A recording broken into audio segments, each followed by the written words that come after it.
Break.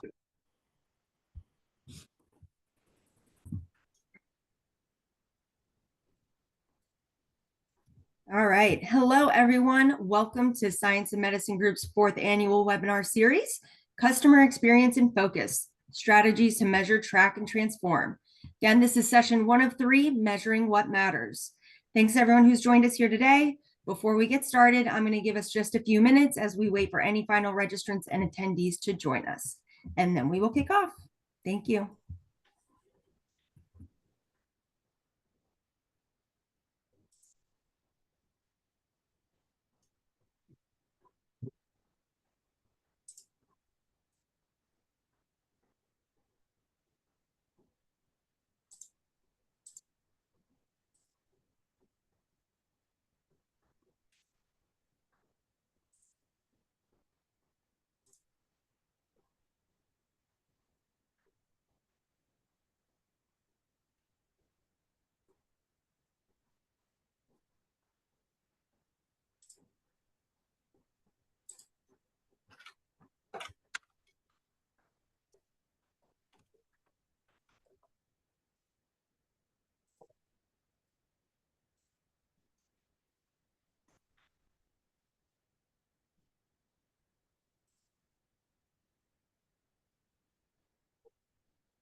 All right, I see we are getting up there. We have people joining us. I think we will get things started.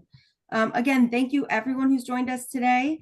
Today we are having our first session of our annual webinar series, Customer Experience in Focus, Strategies to Measure, Track, and Transform. This is session 1, Measuring What Matters. I'm Elisa Alvik, Science and Medicine Group Marketing Director. I'll be your moderator for today's webinar. Before we get started, I'm going to cover just a few housekeeping items. First, if you experience any issues throughout the broadcast, please feel free to put them in the chat. I'll work with you directly to fix them. Second, this presentation will be available on demand after the webinar has concluded. An email will be sent to you with information on how to access the recording, the slides, and the free insights brief that feature highlights from the survey. 3, we'll be taking time at the end to answer some questions. Feel free to submit your questions at any time throughout the presentation. We'll get to as many of those as possible. If we do not get to yours, we will be sure to follow up with you after the webinar is concluded. And without further ado, I'm excited to hand it over to our hosts and experts today, Damika Williams, VP of Market Intelligence, and our expert panelist, Sarah Hinkson, Science Advisor. Damika and Sarah, thanks for joining us today. Take it away.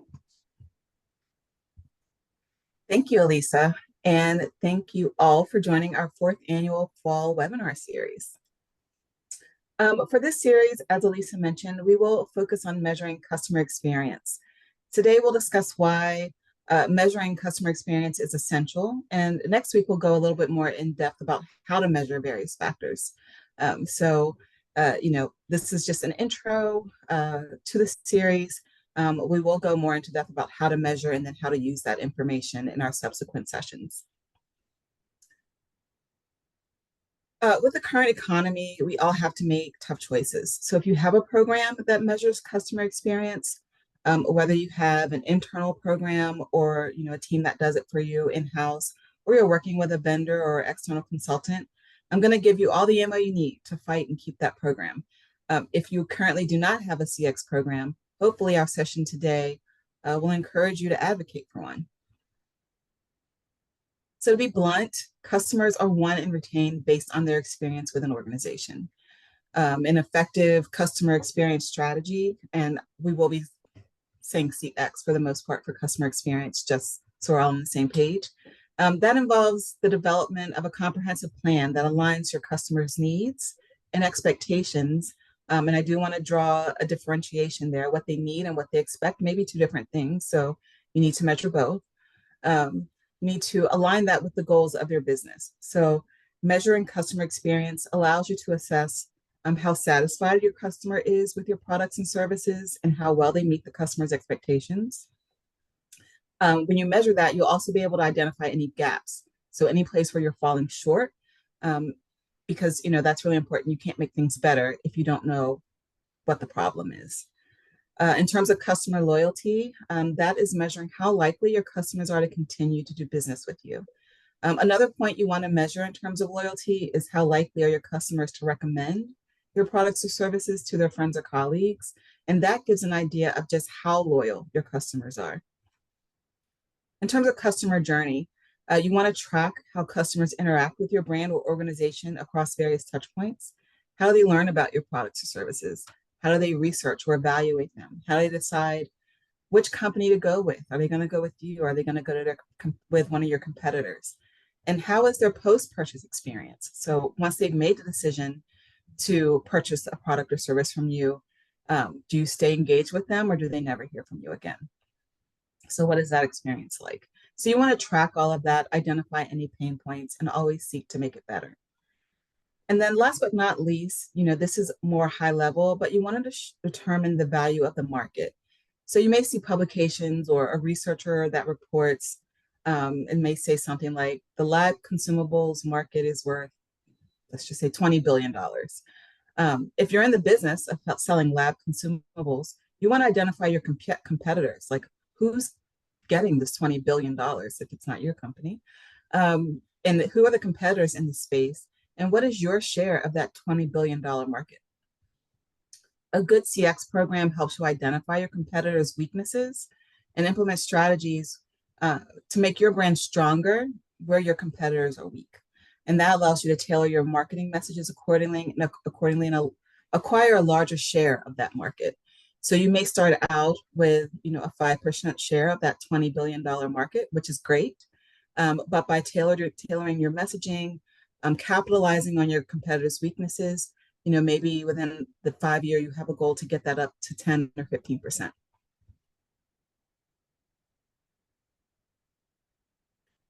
Now let's answer the $1 million or $1 billion question, depending on your industry. Let's answer this question up front. Why does customer experience matter? The bottom line is that when customers associate your brand with a positive experience, it leads to improved customer retention, higher brand equity, which both lead to what we all strive for in business, right? Higher revenue. So I'm going to talk about each one of these factors, and then we will also have a case study where we can demonstrate like how the CX program can improve these. So let's talk about improving retention first. How do we improve retention? Reducing the churn rates, of course. That's how you want to improve how many customers you keep. So just so we're all on the same page, when I talk about churn rate, I'm talking about the percentage at which customers stop purchasing a company's product or service. So quick calculation, if you're wondering, you can calculate your company's churn rate or the product churn rate by dividing the number of customers who leave by the total number of customers that you have. Very quick and easy. So measuring attributes that assess customer experience helps reduce churn rates or reduce the number of customers who leave by identifying, addressing, and preventing the factors that drive customers to look elsewhere for their products and services. So where do you start? First, you want to identify those at-risk customers. You can use surveys, feedback forms, and the like, and that will help you spot customers who are dissatisfied or disengaged. By identifying those at-risk customers early, you can take targeted actions to address their concerns before they decide to leave. And what's more, this information can really help you create personas to address the issues with customers who have not reported this issue. For example, if you notice that a substantial number of customers who ordered a product that was shipped from a certain site complained about shipping times, correct the issue with those who complain, make it right with them, but also address it with those who receive shipments from that site that did not complain. Not everyone will give you negative feedback. Some will just decide no longer to order from you anymore. So, if one group or segment of your target population has an issue, make an assumption that the majority of them may have that same issue and do something to correct it and make it right. Improving your customer engagement. So you want to regularly ask for feedback and then act on it. That shows customers that you value their thoughts and opinions. This also builds trust and loyalty and makes your customers feel more connected to your brand and less likely to leave. And then lastly, you want to strengthen your loyalty programs. So understand what drives satisfaction and loyalty, helps you to tailor your rewards, all of your communications really across various channels, your messaging, and helps you create an experience for your customers that meets their needs and their expectations. And recall, sometimes the needs and expectations may be different things. And so it's important to meet both.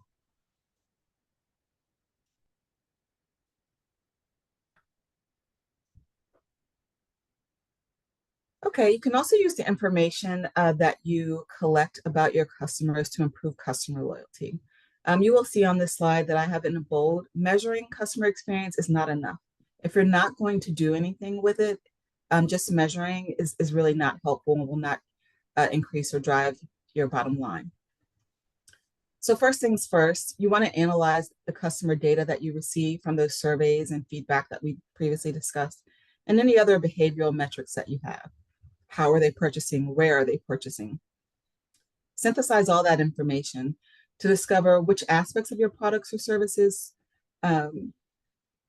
matter most to your most loyal customers. So you want to focus on the touch points and the attributes that lead to high satisfaction and repeat purchases. When I talk about personalizing experiences, you want to use the information that you have to segment your customers. So you may want to segment them by what they prefer, their preferences, how they behave, how they engage with you, what are their needs, what do they expect. And then you can tailor your communication, any offers that you want to provide, any support that your customers are asking for to each segment. And that makes customers feel understood and valued. When you do identify any pain points, address them quickly. Your customer experience data and information will reveal where customers are dissatisfied or frustrated. So prioritize fixing those issues, whether it's slow support or a confusing onboarding situation, whether it has to do with your product or your service, specifically like product reliability or something like that. You want to prevent customers from leaving and show that you care about their experience. Reward and recognize your loyal customers. Identify your most loyal customers using your metrics and offer them exclusive rewards. That could include early access to new products. I know something that some of our customers tend to like is if we roll out a new product and we ask them to test it and let us know what they think. Some of our most loyal clients really appreciate that. You could also send personalized thank you notes to reinforce their loyalty and encourage them to advocate for you with their colleagues or other people in your target audience. Closing the feedback loop. So let customers know you've heard their feedback. If you ask them to give you information, give you their feedback or something, they've done a survey, let them know that you've heard them and that you've done something to act on it. Communicate any improvements that you've done with them and make sure you're thanking them for their input. Again, this all falls in line with building trust with your clients or customers and showing that you are committed to them being satisfied. One thing that we don't talk about a lot in customer experience, because it's so focused on the customer, right? One thing we don't really talk about is empowering your employees using your customer experience information that you have. So you can share those insights with your product development, your innovation, your sales, your marketing teams, so they also understand what drives that loyalty. Train and motivate your staff to consistently deliver excellent experiences at every touch point. And once they see the success in that, and again, it'll be a full circle. Your customers will have a great experience at every point that they interact with your company. And then, of course, with any data collection or research program, you want to continually monitor your customer experience, continually monitor the data, track any changes. Things change quickly, expectations change quickly. Um, so track changes and what's driving your loyal customers in each of your customer segments. And then you'll want to adapt your strategies as those needs and expectations evolve.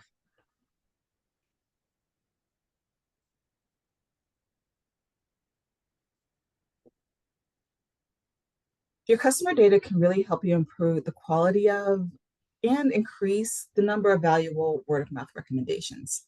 So word of mouth is probably your cheapest and also in many cases your most effective marketing tool. So you want to identify your promoters.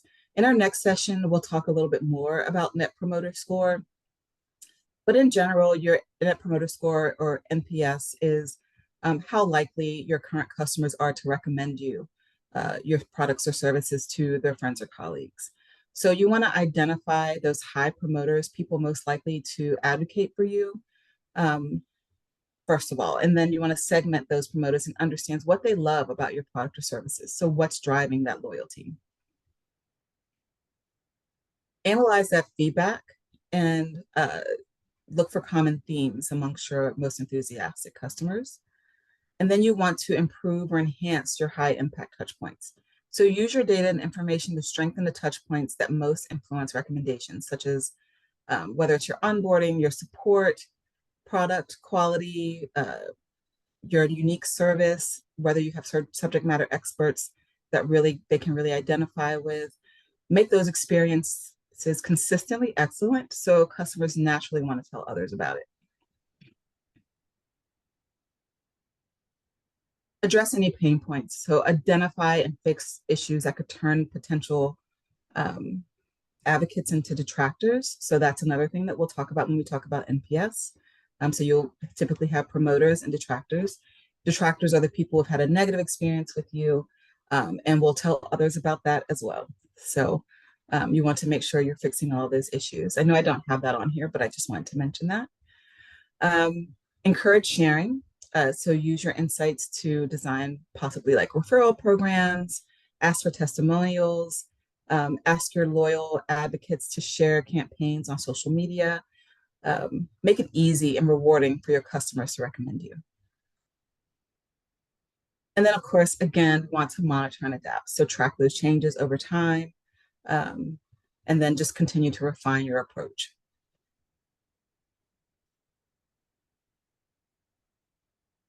Okay, now I'm going to turn it over to Sarah, who will illustrate some of the things I've been talking about, giving examples from a recent CX study we completed.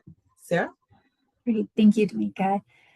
So a few months ago, we published this report with the most recent wave of a longitudinal study entitled Benchmarking for 2025, Understanding the IVD User Experience. So this report presents findings from a comprehensive survey of clinical diagnostic professionals across multiple years, spanning from 2019 to the most recent, so up to 2025. And it focused on their experiences with vendors, product usage, purchasing behavior, and operational challenges. These findings offer actionable insights to enhance customer engagement, support product innovation, improve service delivery across the IVD industry. And then additionally, the insights span key areas between clinical diagnostics to include clinical chemistry, molecular diagnostics, and microbiology. So it's quite comprehensive. The information that's provided equips vendors with the insights that are needed to stay ahead in the IVD market. And understanding customer experience enables vendors to cultivate those relationships with current customers and then build their relationships with new ones. Additionally, they're able to identify relative strengths and weaknesses throughout a lot of the satisfaction rankings of each of the vendors in specific touch points within the purchasing life cycle. And additional objectives were to assess how the labs are currently using AI and things like tariffs, which are very beneficial, and staffing shortages, and how that has impacted labs. specifically in their operational areas all the way through the consumable pieces. Next slide, please. So we moved into identifying key drivers of retention, and quadrant analysis was used to determine which attributes are most strongly influenced overall for satisfaction and loyalty. For example, attributes like product integrity, reliable delivery, effective training for their staff, and then any sort of user-friendly design. And then any support that was required from those vendors. So responsive technical support, if there were sales representatives and helpfulness throughout the entire process. And those were all found to be highly correlated with retention. Another piece was targeting improvements where they mattered most. So vendors that had lower scores in critical touch points used that customer experience data to prioritize improvements. For instance, we had seen that one company, Miltenny, I'm so sorry, I apologize for that. Biotech, I tried to speak too quickly, which had a negative overall experience in 2022, a 9.4, had focused on customer support and training. And so by 2025, their score had improved to a 17.4. And so what we see on this slide is really an interactive chart that was created to display this. And you can see on the left-hand side, the varying companies or vendors that were a part of these studies over the years. And the colors directly correlate with the numbers. So you have Cepheid at the top, and you can see they're pretty consistent along with BioFire or bioMérieux. However, there are some companies that you can see fluctuate up and down. And so this is really just one tool that allows you to target that benchmarking for your customer and showcase your company's performance and really compare against other competitors. Next slide.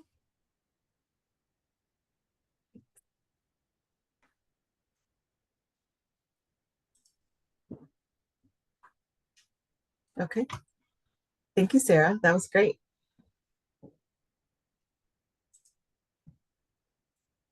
Sorry, are you all seeing my screen still? Okay. Using the data and information as Sarah just illustrated can also really help your company's brand equity. So just give me 1 second. I think we moved past the slide. Yep, there we go. So again, just so we're all on the same page, when I speak about brand equity, I'm speaking about the value a brand holds in the minds of consumers. So whether it's current, past, or potential customers, you want to have, some equity. You want them to have a positive thought in their minds when they hear your company or brand's name. That value stems from how customers associate positive perceptions and experience with a brand's products or services. When you are engaged with customers, you will have that information that allows for authentic storytelling. So collecting this data and information, knowing who your promoters are, who are your advocates, you're engaged, you're talking to them, they're talking back to you. So you'll have real customer stories and testimonials that can be used in marketing, and sharing those authentic experiences really build credibility and an emotional connection with your target audience. This brand equity also fuels innovation. So insights from your customer experience tracking often reveal unmet needs and/or emerging trends. So consumers will see brands that innovate based on customer feedback as forward-thinking and responsive, which also boosts the reputation of your brand. Having consistency across channels really ensures that every customer touchpoint, whether it be online, in store, the support or your service department, or wherever that interaction is, there is some consistency with your current and potential customers. That reflects the brand's values, the promise, like what you are offering to your clients and what you promise to deliver them, reinforcing a strong and unified brand image. You don't want your online messaging or experience with your online interactions to be very, very different from the experience they get whether they come in store, or different from, you know, what they get when they call you with a problem and need help with a service area. And again, one part that customer experience typically doesn't touch on, but I want to make sure we touch on today, is employee engagement. So again, tracking that customer experience is very much focused on the customer, but let's not forget how it affects the company's employees. Sharing those insights internally helps employees understand their impact on customers. And those engaged employees deliver better service, which in turn elevates the brand in the eyes of your customers. And I just want to talk through an example here. I know this is a life science or an IVD report that we were going through, but let's talk about something that all of us have heard of, right? So let's take Coke versus Pepsi. So I don't know about you, but everyone that I've met is either diehard Coke or diehard Pepsi, one or the other, right? And so if you build up brand equity, or these companies have built up that brand equity with their customers. So if you are a Pepsi person, and you have, you know, everywhere you go, when you go to restaurants, you get Pepsi, or when you are purchasing, so the grocery store, you always purchase Pepsi. If you purchase at the grocery store once and the Pepsi doesn't taste quite like you expect it to taste, maybe it's a little flat, the next time you go to grocery store, are you going to buy Coke instead? Probably not, because you've had such a positive experience for whatever reason with Pepsi that you'll just say, oh, that's a one-off. Something was wrong with that bottle. It'll be fine the next time. And the reason why we do that is because that brand, that Pepsi, has built so much equity within us that even if it's not perfect, even if not every single interaction is perfect, we give them a pass, because in our mind, they're great. And they would have never given us subpar service or a subpar product on purpose. It was a one-off. So they've built up that equity with us. However, if consistently you're getting, you know, a problem, so someone tells you, hey, I bought this case of Pepsi and like half of them did not taste well, you get that feedback. You need to go back and do something about that. So track where that Pepsi was bottled, what plant, where did it come from, what could have happened to make that a situation that was not the best experience for that customer. They need to do something about it, because again, if it's just that one off and now you fixed it and everything is back to where your customer would expect, you'll be fine. But if you consistently use up all that equity that you've built with that client, next time they may just buy the Coke.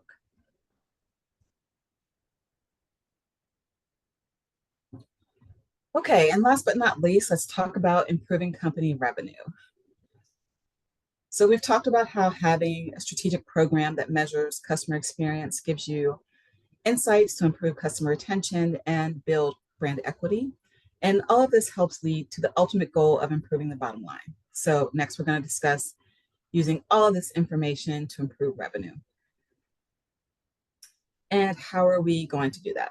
Well, we know that the most loyal customers have a high customer lifetime value.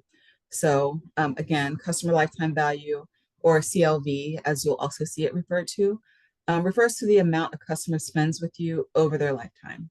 So if you can retain customers and get them to continue to invest in your products and services, you retain that base revenue, and then all new customers really become the source of your revenue growth.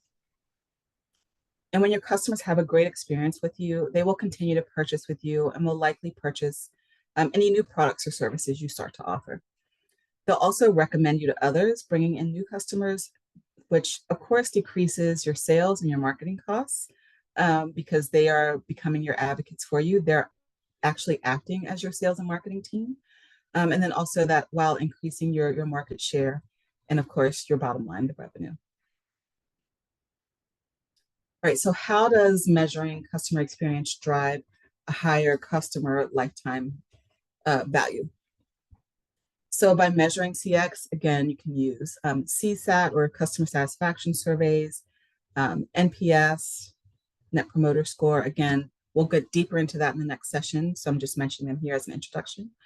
You can pinpoint where customers are frustrated or disengaged. And so resolving these issues improves satisfaction, reduces your churn rate, and those are the key drivers of CLV. Increasing your upsell and cross-sell opportunities. So remember that I mentioned that satisfied customers are more open to exploring your additional or new products and services. And then, identifying the right moments, your CX program will help you identify those right moments and the right channels to offer those upsells or cross-sells to your current clients or customers. In terms of personalization, you'll be having so much information on your customers that you will know their preferences, you will know their behaviors, you will know what they need, and you will know what they expect. So you are able to create personalized experience to increase your relevance, their satisfaction, and thereby repeat purchases, which again is boosting the CLV. And last but not least, we've mentioned it already, but just to pull it out because it is very important, advocacy and referrals. You want those advocates, you want those net promoters to refer others and bring in new customers. And of course, that has a lower acquisition cost than if you had to go out and find those new customers all by yourself. And this is what we call organic growth, and that contributes to your overall CLV by growing your customer base.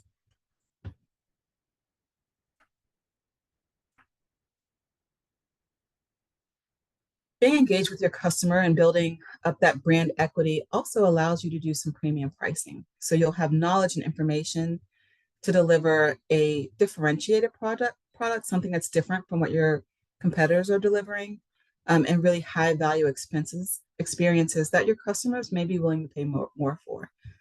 So let's talk a little bit about that. So you want to measure because you want to maintain a high touch point with your customers, high service standards, and proactively address any issues. Your loyal customers are going to be less price sensitive and more willing to pay a premium for a brand that they already know and they already trust.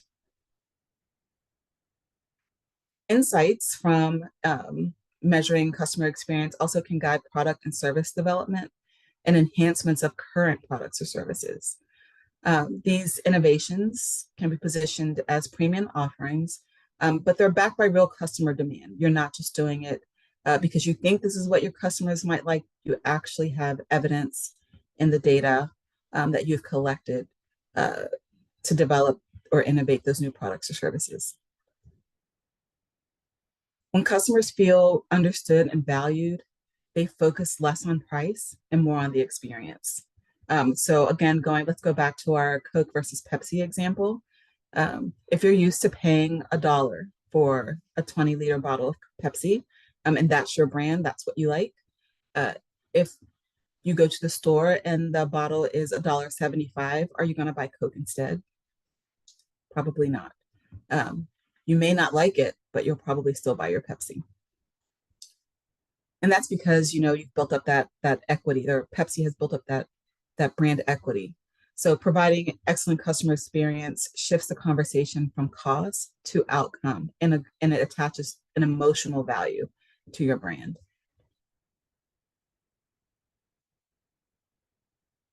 And your CX metrics will provide, again, evidence of service and satisfaction. And then this data can be shared with your sales and marketing teams, and then also used to justify that premium pricing with confidence.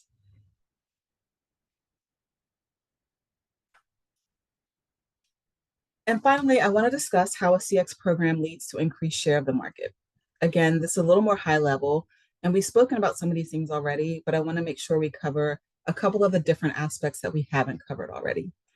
So differentiation in competitive markets. I did mention this in a previous slide, but CX measurement helps you understand what customers value the most. And differentiation allows you to win over your competitors' customers. So you can tailor current and potential customers' experiences to stand out and to be something memorable for them in a positive way. Optimize marketing and sales effectiveness. Again, information from your CX program will help personalize messaging and target the right segments. So better alignment between customer needs and marketing increases conversion rates. And so you're getting more customers at a cheaper price. And the more efficient your customer strategies are, the faster your share of the market will grow. And then in terms of operational efficiency, measuring your customer experience identifies those inefficiencies and bottlenecks. So streamlining your operations improves the service delivery and your customer satisfaction. So also, again, happy customers are more likely to stay and to recommend you to other customers, thereby, fueling growth. And I'm going to turn it back over to Sarah to discuss how insights from our IBD user experience study can be used to increase revenue. Sarah? Oh, Sarah, we can't hear you. I apologize. Can you hear me now? Yes. Thank you, Tamika. Okay, so as we had previously mentioned, through the most recent study, vendors were evaluated across multiple touch points, and you can start to see the touch points listed below between pre-purchase experience, product experience, and post-purchase experience. And those were the three different stages, and each of those stages have subcategories. So the customer experience performance was measured again using the NPS-like methodology, with scores ranging from -100 to +100 based on the proportion of highly satisfied, satisfied versus dissatisfied customers. And that evaluation covered the key touch points that are within each of those major categories, such as the product awareness, product knowledge, product selection, the product integrity, service and support provided, and overall satisfaction and loyalty.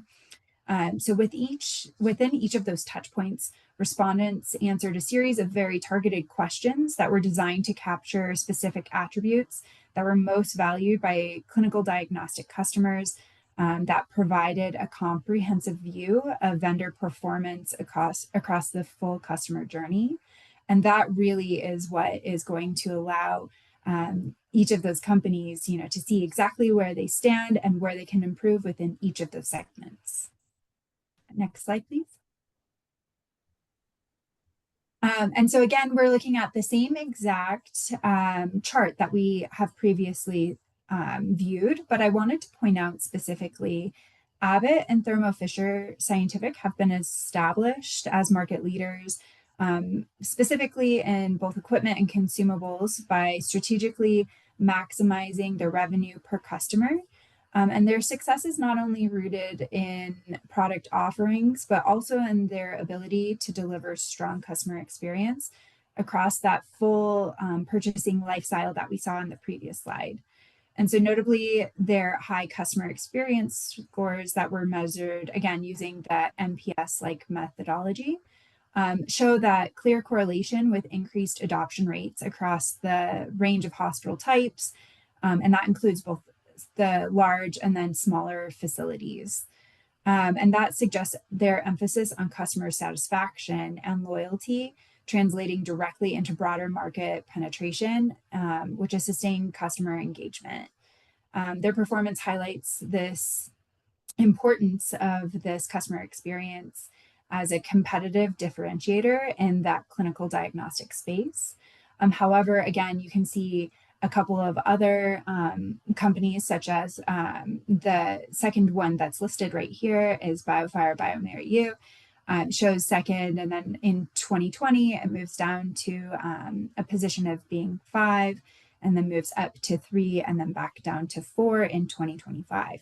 And so you see slight fluctuation, but that's really where it's imperative to utilize this customer experience in order to figure out what are those drivers that's causing that change. Back to you, Tamika. I think I am up. If you want to go to the next slide. I did just want to, sorry, before we jump into questions, I did just want to summarize measuring customer experience isn't just about tracking. Again, I know I said that, but that's so important. It's really a strategic tool. It helps you understand what drives loyalty, be able to act on your customers' needs, and then optimize the journey for long-term value, which is what we are all striving for. So I will now turn it over to you, Elisa, if we have time for questions. Absolutely. All right, ladies, thank you so much for that presentation. As we've mentioned, it's time for question and answer. I will open that up. It looks like we got a few questions. We'll start there. If you haven't already, feel free to submit your questions in the webinar Q&A section. Again, if we do not get to your questions, we will be sure to follow up with you after the presentation. All right, let's get to number one. How do you see customer experience measurement evolving over the next few years, especially with AI and automation influencing how companies interact with their customers? Yeah, I can take this one. So as a part of our case study that we had in that published report, we did ask respondents questions such as where they stand currently with AI integration, what were their challenges, what is the perceived challenges within the next 12 months, things like that, specifically around accuracy and reliability, cost, technical issues, training and adoption, compatibility with other technologies, scalability. And so I think that there are a lot of really interesting insights that are to come between AI and then also with some of the tariffs and just where the labs have really seen the highest challenges and then what they're doing currently to try and mitigate those challenges. Awesome. All right. One more for organizations just starting to formalize their customer experience strategy. What's the first step you recommend to make it measurable and actionable? Yeah, I'll take that one again, if you don't mind. So just like we had seen in some of the slides that I had covered previously, where we're looking at really that phase in the purchasing life cycle. For customers that are early on, they would really want to focus on that pre-purchase experience. And so looking at the customer touch points, such as that product knowledge, product selection, product awareness, we can see the industry average from those specific touch points and see really what's driving them. And with that, I think companies would have the tools to really be targeted among entering into industry. And from there, they can also look at other things like the product experience and post-product experience touch points to really know to tackle things before they start to come up. So knowing what level of service that customers are experiencing based off of the other vendors that they've seen in the market today. And really, additionally, how it's changed over the years because of things like AI and tariffs. And I think that that would be really critically impactful for a company just starting to evolve. Fantastic. Excellent. All right. We are almost at time. Ladies, again, thank you. Great. Thank you so much. As a reminder, everyone will receive an email following this webinar with the presentation slides, a link to the webinar on demand, and a free insights brief. Also, before we go, when you get this this presentation, you will find that there are some links within. So this series really points back to and relates to a number of our customer experience reports. You will receive links to all of those as well. D'Amica, any final comments from our panelists or experts? Nothing from me. As Elisa mentioned, you will receive this PowerPoint deck, and there are links to the reports that we're going to talk about during this series, all around customer experience. And then, we also will have my email address, contact information, as well as Sarah's. So if you have any questions and want to reach out to us, feel free to do so. Excellent. All right. Again, everyone, thank you for joining us. We hope to see you next Thursday for our second session. Again, thank you, hosts, and hopefully we'll see you soon. Thanks, ladies. Thank you you. so much. Bye. Bye.